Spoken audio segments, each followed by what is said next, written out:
Okay, I'm here. Hi guys, and welcome to Guild Wars 2 Daily. I almost didn't have a video today. I mentioned a couple of videos ago about how we've managed to go every single day without having a break and not missing a day. And today, just the internet in my house completely and utterly died. So I've spent literally about 2 hours trying to fix it. It's fixed now though, so we can get a video out. Today we're going to be talking about mechanics, and the footage in the background comes in from Guild Wars Insider. You can find a link to their channel in the description below. So yeah, we're going with mechanics. I've got two questions and a quick question today. The first one was asked by Profanity Zero, who asked, I was wondering, and I haven't heard anything about it in a while, are weapon skins still interchangeable? I.e., weapons from the Hall of Monuments will quickly have rubbish stats after you level up, and the skin of the weapon can be transferred to other weapon stats through the use of items in the cash shop. Sorry if you don't quite get my question.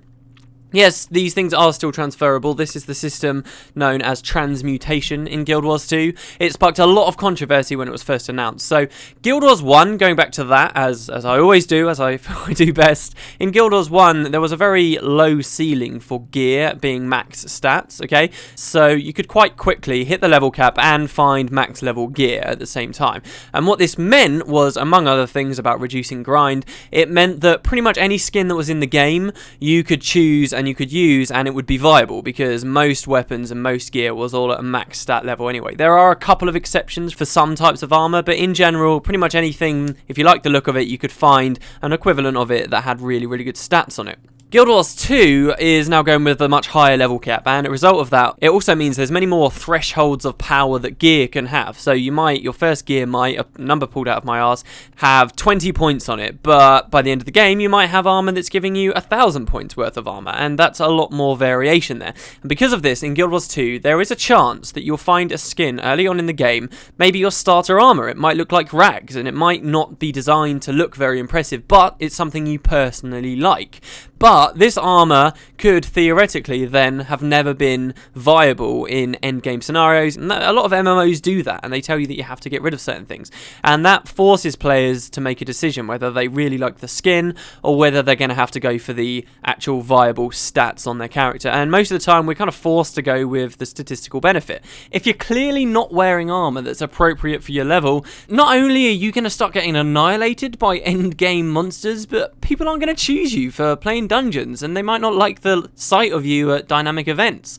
It's not so much a problem in World versus World or PvP because these things are scaled up anyway for you, but so this is a very much PvE centric problem, but it is a real problem, and it does mean that really you couldn't be able to wear your early game stuff at later levels. So, to combat this, ArenaNet have introduced a system. It's not a new system by any standards. I think the first one I heard of doing it was Ion, but I'm pretty sure there were MMOs before this that were doing it, that allow you to have any skin you want, have any stats you want. This is called Transmutation. The simple idea is you have an item called a Transmutation Stone, and you can use this stone. The stones have various tiers depending on the kinds of statistics we're dealing with. The higher the stats, the higher quality the stone has to be. Very simple. But you would use this stone to take the skin of one item with the statistics of another item, and what it will do essentially is destroy the two items you started with and give you one ending item with the statistics of one of them and the skin of the other. And that's how it works, and it's a nice system because it lets you keep this freedom of having any skin you want with any stats you want, which is nice. Now, the reason why it sparked controversy, if people aren't aware, is when this system was originally announced, it was mentioned rather throwaway in a blog post pretty much about something completely different. But it was mentioned just off the cuff that these stones could only be bought in the cash shop with real money. This really upset people because in Guild Wars 1 we had this situation where you could have any skin with pretty much any stat you wanted anyway, and we didn't have to spend money out of our pockets for that. And now with Guild Wars 2 you're telling us we have to pay for something we've had for free and just taken as a part of the game for all these years already. Well, how could they do that? And everyone was really annoyed about that in particular. It was one of the first things we also heard about being in the cash shop, and it was one of those big community backlashes like when potions were first announced. And this is really one of those examples. I was always, for a very long time, people always talk about ArenaNet being this amazing company that's building a community, and everybody loves ArenaNet, right? Or most people love ArenaNet. I was always tried to keep myself reasonably skeptical about being too head over heels for them, but this is definitely one of those things you can point to where you can see the community didn't like something and ArenaNet definitely listened, and before long it was announced that this was not going to be a cash shop only item, and now you can find transmutation stones pretty much all over the place. You can spend karma for them, not real world money, and you can get them in these means. So this is a really cool example, I think, of ArenaNet actually listening to a backlash, listening to the people, and making changes for it. So that's the situation in the game now. You just get these stones, you buy them with karma. You might even be able to buy them with gold in certain places, and then you can gear yourself up however you like. The other funny thing is, even if they had kept it just a cash shop only item as they'd originally announced, with the revelation that you can now get cash shop only items with in-game gold anyway, it also means that really this was never going to be as bad as we all thought it was. But that's Transmutation. It's a bit of a history on what's been going on with the system, and what you're asking for you can definitely do in the game. You can be end game with really good stats wearing rags if you want, if that's really your kind of thing. Okay, so the quick question today was from BVE Hooten, who said, I wonder if it's possible to switch skills during a fight, and will the effect of that skill still persist if you switch skills? For example, a Necromancer summons a minion and then switches to another skill to continue the fight. Will the minion still be there? And also, is there a maximum amount of minions you can summon? So there are limitations on switching skills around on your skill bar. Let's just take a character who's not in a combat scenario, okay? You can click a little arrow above one of your utility skills, or your elite skill, or your healing skill, and it will give you a nice little selection of the skills that you've unlocked already, and you can swap them in or out. As soon as you choose to swap a skill in this way, it will set it onto recharge. And for as long as any of those skills on your bar are recharging, you cannot swap them. So immediately this means that you can't cast a tornado as one of your elite skills and then swap it out for another elite skill, the Hounds of Balthazar, and then summon them and then swap it out for something else. Because as soon as you've cast that tornado, it's on cooldown and you can't swap it out. And similarly, if you're in the middle of a fight and you decide you don't want to have a tornado in that fight and you swap to the Hounds of Balthazar, they will already be on cooldown and you have to wait for them too. So you can't just swap things in and out like this. There are further limitations too. For example, when you're in combat, and that means essentially, as far as we can see, that your character's taken damage in a certain period of time or used a skill since a certain period of time. If you're in combat, you also can't swap skills whether they're on cooldown or not, no matter what. The idea is that there is supposed to be some forward thinking. There is supposed to be some semblance of build making still in the game. So what you start the encounter with, you'd better hope you can end the encounter with. So when you're in combat, you can't swap skills out either. Now, for the other effects, like let's say you cast something that's got a really long-term effect. For example, as a Necromancer, as you say, you've summoned a minion. That minion's now out on the field. Now you've waited for the cooldown to end. Can you swap that skill for another minion skill and then have one of each minion? Well, no. Long-term effects like that are also cancelled. If they're related to the skill you've just swapped out, they're cancelled. That means that your minion will die if you choose to swap that skill out, and the same can be said for any other situation. When ArenaNet say that this is a 10 skill bar system, they mean it. You are locked into these 10 skills, and there is going to be some weight behind your decisions. You can't just cop out of your choice and try in the middle of a fight feasibly to then swap your skills. You could, I suppose, if it was a really long fight and your team didn't need your help for a while, dodge out to the back for a while, hopefully leave combat and then swap around. But then even when we're talking about PvP, there's no way to change when you're in the arena, whether you're in combat, whether anything's on cooldown or not. There's just no way to change. So depending where you are on the game, in dungeons you can swap these things out during these interim periods, which is a big reason why ArenaNet say that build discrimination isn't going to be a big problem for Guild Wars 2, because you're not locked into your choice at the start of the dungeon because it's such a long encounter. And I think that's a good decision for them to have made. But smaller things like during Conquest, you can't change things out. So that's the situation they've got there. I think they've covered all their bases really. If they haven't, then certainly in the beta someone will find some way to break it and it will be fixed before release. I'm sure of it. The last question was asked by OneMongas1, who said, do you think monster farming will still be possible? Many players generated most of their income through high-level hard mode farming in Guild Wars 1, but some things, like Vatirs or Raptors, required highly specialised builds. It seems like that won't be as doable in Guild Wars 2, seeing as we won't be able to pick our attack skills so very well. Is monster farming something that ArenaNet has stated they are against? Monster farming in particular, no, they've not stated they're against it, but they have stated they're against grind, and really, these terms are becoming interchangeable these days. If you were doing Raptors in Guild Wars 1, which for anybody who's not aware, meant zoning out into an explorable area, so all the monsters would spawn, running into a huge cave with loads of enemies, aggroing them all, using a very specific skill chain in a very specific time so that you didn't die, killing them all instantly, picking up all their loot, leaving, and then going back out into the explorable area and doing it over and over and over. It took like 2 minutes for each run, even faster if you got very good at it.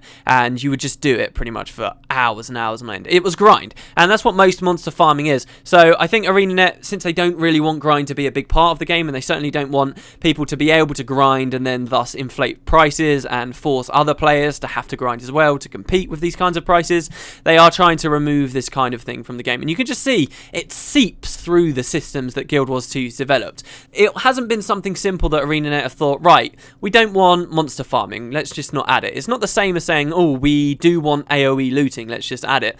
This is something that, to tackle, they really had to build the whole game up from it. And you can see through most of the systems in the game, they have tried to do this. So now, instead of Guild Wars 1 with predictable monsters going in certain patterns that can be manipulated to allow people to farm, you now have a very strong reliance on the right dynamic events going on, and it's very difficult to manipulate a dynamic event. It's either happening at that time in the world, or it's not. So you can't really create a farm that relies on certain enemies of a certain dynamic event. That's just not going to happen. So immediately that, and because most of the PvE content arguably is coming from these dynamic events, most of the monsters you're going to be killing are probably going to be coming from these, it means straight away that farming is going to be way harder, regardless of everything else they've done to the game.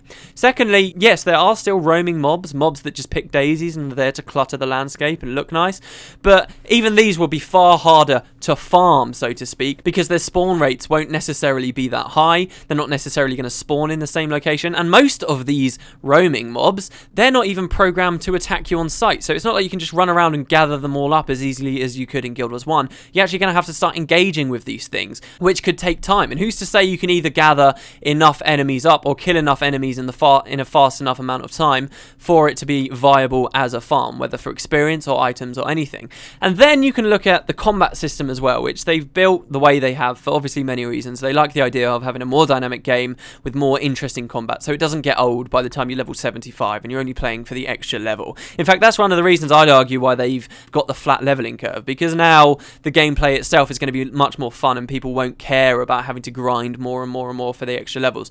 But anyway, this whole combat system, one of the big perks of this whole new system they've got built is that you can't really just trivialize the way that the NPCs work. You can't run over to an oak cart, try and aggro it, then aggro another one, then go and just AoE them both out for really quick kill times, because they have so many abilities. It's also based on movement now. They'll just grab you in place and force you to fight them, or force you to use a skill here or there, and the specific mechanics of fighting these enemies now mean that you're not going to be able to find loopholes in certain skills or certain skill combinations as you could in Guild Wars 1 that make certain things easy and make it possible to farm a certain area.